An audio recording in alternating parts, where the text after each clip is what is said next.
নিষিদ্ধ ঘোষিত সংগঠন হিজবুত তাহরীরের মার্চ ফর খেলাফত কর্মসূচিকে কেন্দ্র করে রাজধানীর পল্টন ও বাইতুল মোকাররম এলাকায় জোরদার করা হয় নিরাপত্তা।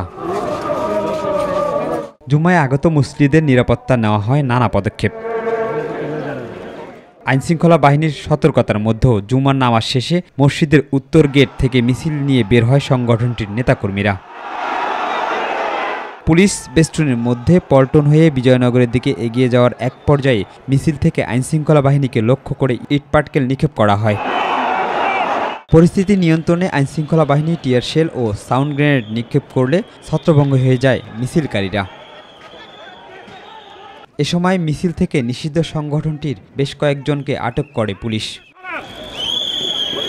এর আগে হিজবুত তাহরীরের সকল ধরনের কার্যক্রম নিষিদ্ধ জানিয়ে কর্মসূচি পালনের উপর নিষেধাজ্ঞা জারি করে ডিএনপি।